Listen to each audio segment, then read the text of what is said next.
네, 사람을 가장 처음 만날 때 느끼는 인상을 첫인상이라고 합니다. 우리 다 알고 있죠. 이 첫인상은 참 중요합니다. 왜냐하면 처음 만난 그 사람과 앞으로의 관계를 쌓아 나가는데 도움이 되기도 하고 방해가 되기도 하기 때문입니다.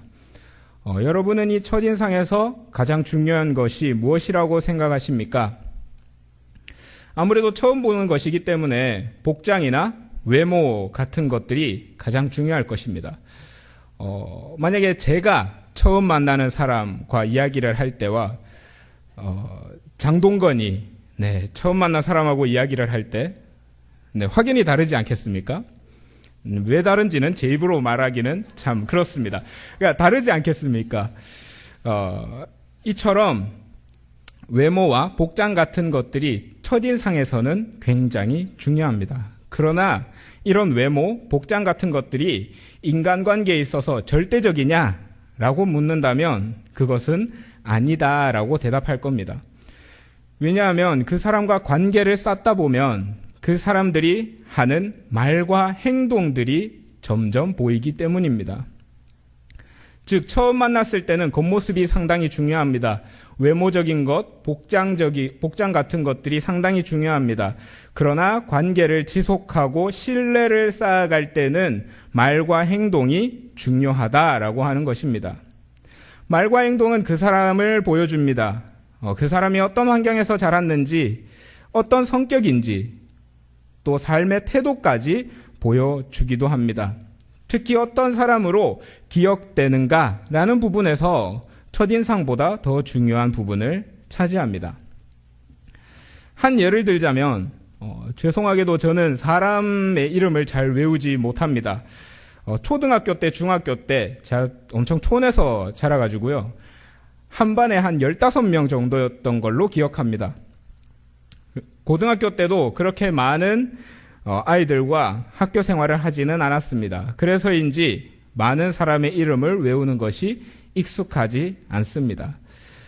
그런 제가 사람을 외우고 알아보는 방법이 있습니다. 그것은 바로 그 사람의 특징 혹은 느낌, 그런 것들로 파악하는 것입니다.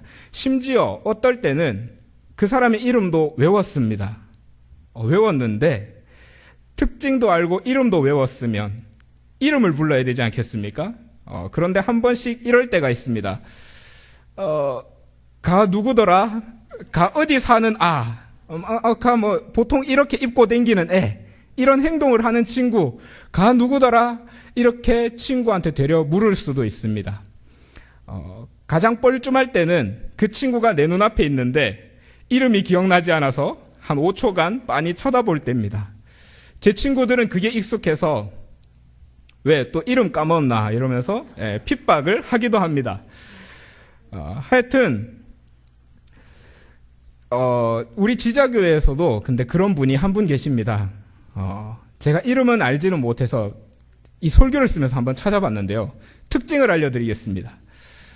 송도엽 전도사님하고 저는 감사해요 권사님으로 알고 있었습니다. 저희가 인사할 때마다 손을 꼭 붙잡아 주시면서 그 권사님께서 감사해요라고 말씀을 해주십니다. 제가 차마 신뢰가 될까 따라하지는 않겠습니다. 그러나 꼭 잡아주시면서 감사해요라고 말씀해 주시는 것이 참 따뜻하고 그분의 특징이라 저희는 감사해요 권사님이라고 이야기를 하곤 했습니다. 그분이 바로 누굴까요?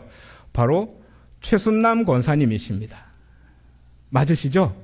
네, 최순남 권사님께서 항상 저희가 인사할 때마다 감사해요라고 말씀해 주시면서 인사를 하곤 합니다. 아닙니까? 이런 불상사가, 혹시나 했는데, 불상사가 누군지는 아실 겁니다. 죄송합니다. 권사님이 계십니다. 감사해요라고 말씀해 주시는 그 권사님이십니다. 제가 지금도 이름은 정확히 알지 못하지만, 제가 정말 외우겠습니다. 나중에. 상당히 당황스러워지는데요. 제가 언젠가 그 권사님을 기억할 때, 이름은 까먹을 수 있을 겁니다. 그렇지만 그 감사해요라고 말씀하시는 목소리와 마음은 정말 오래도록 기억이 될 겁니다. 이처럼 말과 행동은 기억에 남고 오래도록 그 사람의 인상을 기억하게 만듭니다. 그래서 우리는 말의 중요성에 대해서 강조합니다. 말 한마디로 천냥빛을 갚는다라고 하는 말이 있죠. 또 성경에서도 부드러운 혀는 뼈를 꺾는다라는 말씀이 있습니다. 누구에게든지 무슨 일이든 말을 잘해야 하나라도 더 얻어먹고 더 이득이 되는 법입니다. 그런데 오늘 말씀의 예레미야는 무슨 말을 잘못했는지 감옥에 갇혀 있습니다. 오늘 말씀의 서두를 말에 대한 것으로 열었는데요. 도대체 예레미야는 무슨 말을 잘못했기 때문에 감옥에 갇혀 있는 걸까요? 도대체 뭘 얼마나 잘못했기에 감옥에 갇힌 걸까요? 예레미야서 전체를 조명해 보면 예레미야서에는 예레미야가 전하는 하나님의 말씀과 또 다른 말들이 많이 등장합니다. 이 중에 어떤 말은 예레미야의 말씀과 정반대되는 말을 하기도 합니다. 사람들은 과연 예레미야가 전하는 하나님의 말씀과 그 반대되는 사람들의 말 중에 어떤 말을 더 주의 깊게 듣고 신뢰했을까요? 이 두 가지 말과 함께 세 번째 오늘 보기 원하는 말도 등장합니다. 말씀도 등장합니다. 이 말은 에벤멜렉이라는 사람의 말입니다. 그는 오늘 이 말을 통하여 구원을 선언받았습니다. 이 말은 과연 어떤 말일까요?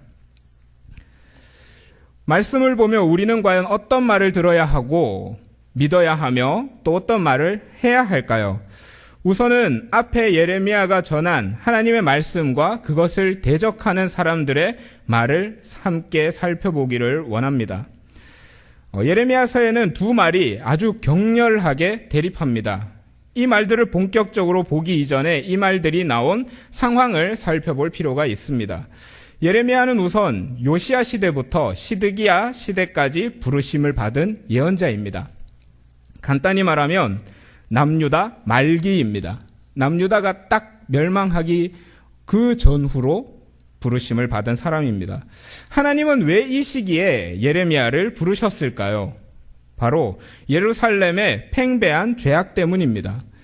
그 당시 남유다의 예루살렘과 백성들은 하나님을 버리고 바알을 따랐습니다. 아니요, 정확히는 바알을 따르면서도 하나님께 제사와 예물을 드렸습니다. 하나님께서는 그래서 예루살렘이 멸망해야 된다라고 말씀하십니다. 하나님은 예루살렘을 바벨론을 통해서 심판하시고자 하셨습니다. 그래서 예레미야를 부르셨습니다. 예레미야를 통해 빨리 항복해라. 그러면 너희가 살 것이다. 죽지 않을 것이다. 빨리 항복하는 것이 하나님의 뜻이다 라고 하는 것을 전하셨습니다. 그러나 예레미야의 반대자들은 다른 말을 전했습니다. 하나님이 예루살렘을 보호하실 것이다.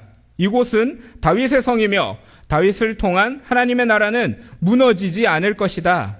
이곳에 성전이 있으니 하나님은 이곳을 보호하시며 구원하실 것이다 라는 말을 전합니다. 하나님께서 과거에 자신들의 조상과 한 약속들과 성전을 들먹이며 예레미야와 격렬하게 대립하게 됩니다. 그러면서 예루살렘의 재앙을 외치는 예레미야를 가두고 핍박합니다. 오히려 거짓 예언자가 예레미야다라고 하면서 몰아세웁니다. 여러분이 이 두 말 가운데 있는 백성들이라면 어떤 말이 여러분들의 귀에 아름답게 들리겠습니까? 어떤 말이 하나님의 말씀으로 들리겠습니까? 과연 어떤 말씀이 여러분이 보았을 때 하나님의 말씀입니까? 우리는 하나님의 말씀을 생각하며 이렇게 정의합니다. 하나님의 말씀은 은혜롭습니다. 위로가 됩니다. 도전이 됩니다. 또 희망이 됩니다. 무너진 자를 일으킨다고 표현합니다. 그러나 예레미야가 오늘 전한 말씀은 하나님의 뜻은 전혀 다른 말씀입니다. 예레미야가 전한 말씀은 오히려 은혜도 안 되고 도전도 안 되고 위로도 안 되고 다시 일으키고 세우는 것이 아니라 오히려 부수고 무너뜨리는 말씀이었습니다. 어려운 시대 가운데 더 어려운 상황을 선포하는 말씀이었습니다. 우리가 예루살렘에 거하고 있는 백성들이라면 무엇이 더 은혜로울까요? 바로 후자의 말씀일 겁니다. 어려움 가운데 나를 세우는 말씀, 그것이 바로 하나님의 말씀으로 느껴지고 착각될 것입니다. 그러나 여러분 기억하시기 바랍니다. 하나님의 예언자는 예레미야입니다.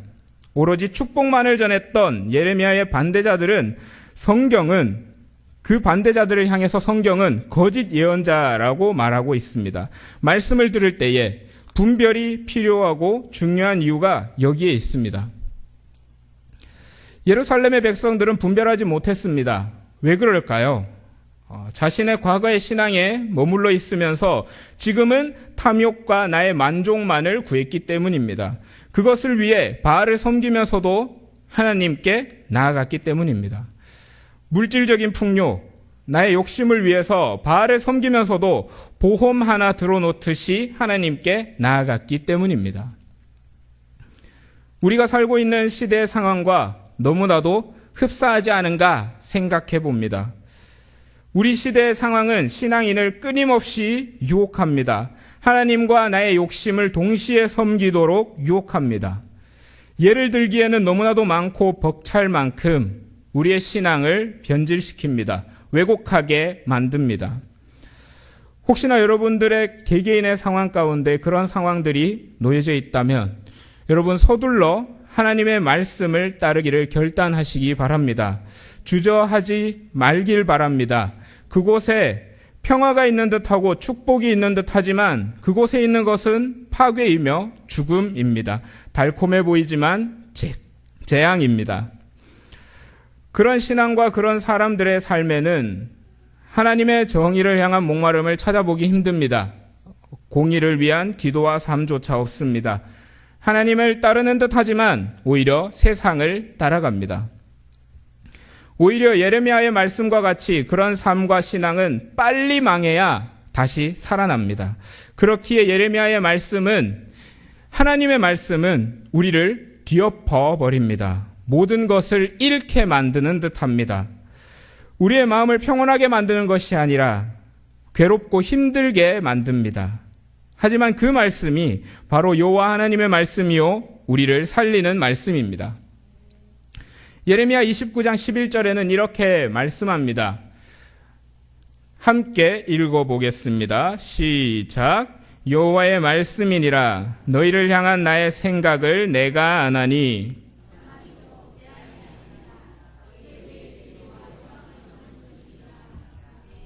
아멘. 예레미야 29장 11절에는 이렇게 말씀하십니다. 하나님의 뜻은 분명 재앙 같으나 평안이다. 우리에게 미래와 희망이다라고 말씀하십니다. 여러분 왜 그렇습니까? 예레미야는 지금 예루살렘이 망하고 너희의 소중한 것들이 다 무너져야 된다라고 이야기를 합니다. 나의 예루살렘이 망하고 나의 소중한 것들이 다 무너져야 한다라고 말합니다. 그런데 어째서 그것이 평안이며 미래이며 희망이 될 수 있습니까? 바로 그것을 이루실 분이 하나님이시기 때문입니다. 하나님이 그것을 이루실 것이기 때문입니다.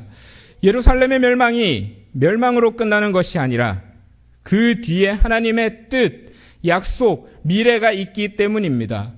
재앙 같아 보이지만 달콤한 말씀이기 때문입니다.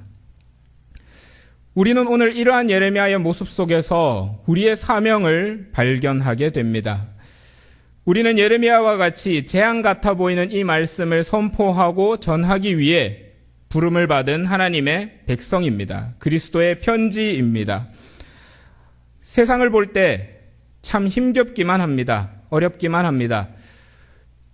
가히 욕망의 시대라고 말해도 부족함이 없는 시대입니다. 모든 것이 자신의 필요라는 기준 아래에서 평가됩니다.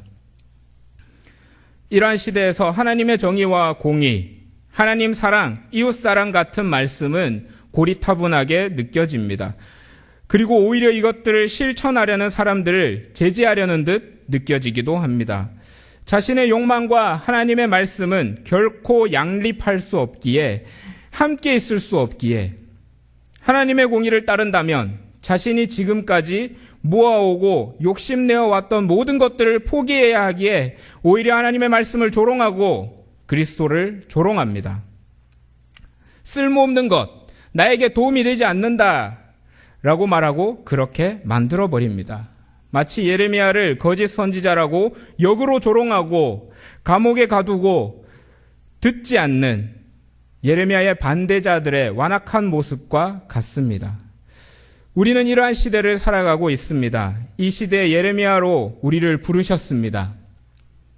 우리는 우리의 삶과 말로 외쳐야 합니다. 원색적이게 들릴 수 있습니다. 왜냐하면 모든 것이 변화하도록 하는 말씀이기 때문입니다. 파괴적입니다. 나의 모든 것이 무너져야 하기 때문입니다. 그리고 그것을 전하다 보면 내가 견뎌야 할 고난이 빤히 보이고 견뎌야 할 무시와 조롱들이 빤히 보입니다. 하기 싫습니다. 그러나 외쳐야 합니다. 그것이 올바른 삶이 아니다. 하나님께서 우리에게 바라시는 삶이 아니다. 외쳐야 합니다. 그것이 전적으로 하나님께 돌아가는 길이기 때문입니다. 아프고 괴롭지만 그것이 올바른 길이기 때문입니다. 오늘 예레미야는 그 말씀으로 인해서 갇혀 있습니다. 사람들 모두 예레미야를 외면합니다. 그의 어려움을 이해하지 않습니다. 오히려 잘됐다라고 생각합니다. 예레미야는 깊은 절망과 고독 속에 있습니다. 그때에 에벤멜렉이 예레미야에게 다가갑니다. 예레미야를 돕습니다. 오늘 본문의 배경이 되는 말씀은 예레미야 38장 7절에서 13절의 말씀입니다. 예레미야는 하나님의 말씀을 전했다는 이유로 죽을 뻔합니다. 그러나 그때에 예레미야의 말을 경청하고 믿었던 사람이 있습니다. 그 사람이 바로 에벤멜렉입니다. 그의 도움으로 예레미야는 죽을 수도 있었던 구덩이에서 감옥들로 옮겨가게 됩니다. 예레미야는 그런 에벤멜렉을 불러 구원을 선포합니다. 죽지 않을 것임을 선포합니다. 그런데 여러분, 이 부분에서 독특한 점이 있습니다. 뜬금없이 나타난 이 에벤멜렉이라는 사람, 이 사람이 과연 어떤 사람일까요? 그는 이방인이었습니다. 구스 사람이라고 기록되어집니다. 또 넷이었습니다. 그의 이름의 뜻 또한 왕의 종이라는 말입니다. 그런데 이런 사람이 왕을 설득하여 예레미야를 구하게 됩니다. 그는 왕의 가까이에 거하면서 예루살렘의 멸망을 선포하는 예레미야와 그 대적자들의 말과 예언을 모두 들었을 것입니다. 이 사람에게는 무엇이 더 선하고 달콤하게 들렸을까요? 평범한 사람들의 상황과 별반 다르지 않았을 것입니다. 그의 귀에도 예레미야의 대적자들의 말들이 더 달콤하게 들렸을 것입니다.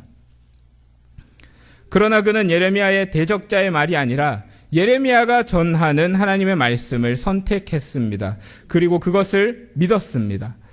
다른 이들이 모두 견고한 예루살렘 성, 거짓 예언자들의 거짓말, 그리고 우리가 갖고 있는 성전, 사람, 자신의 욕망들을 믿을 때에 예레미야를 믿은 것입니다.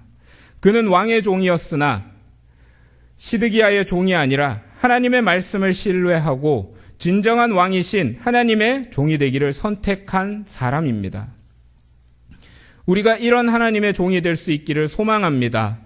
하나님의 종인 말씀을 전하는 그 일꾼을 돕는 자가 되기를 소망합니다. 하나님은 그런 자에게 구원을 약속하셨습니다. 나의 형통함, 내가 가진 것들이 문제가 아니었습니다. 무슨 말을 신뢰할 것인가? 하나님을 따를 것인가? 나의 욕망을 따를 것인가의 문제입니다. 멸망에 고난의 말씀처럼 보이지만 그 너머에 계시는 하나님을 바라볼 수 있는 눈이 우리에게 있는가 하는 문제입니다. 나의 욕망이 아니라 하나님을 따를 수 있는 결단이 우리에게 있는가? 그 좁은 길을 걸어갈 수 있는 결단이 있는가 하는 문제입니다. 하나님을 따르는 사람, 나의 욕망을 거스르나 하나님의 말씀을 전하는 하나님의 종을 돕고 섬기는 사람. 오늘 말씀에서는 바로 그런 자가 나의 예루살렘 성, 공동체가 멸망해도 살아남을 것이라, 구원받을 것이라고 말씀하십니다. 여러분은 무엇을 따르시겠습니까? 무슨 말씀을 따르시겠습니까? 말씀을 맺고자 합니다. 여러분, 우리는 하나님의 말씀을 복음이라고 말합니다. 여러분, 우리에게 복음은 무엇입니까? 복음이란 기쁜 소식입니다. 그러나 현 시대에서 이 복음의 의미가 변질됨을 바라봅니다. 나의 성공, 욕망의 충족, 이런 것들이 오히려 나에게 복음이 되었습니다. 이런 것들이 나의 신앙에 혹은 우리 공동체에 있지는 않습니까? 진정한 복음은 하나님의 뜻이 이 땅 가운데 이루어지는 것입니다. 예수님의 십자가와 부활입니다. 그 말씀입니다. 그것을 따르는 자, 그 말씀을 믿는 자가 구원을 얻게 될 것입니다.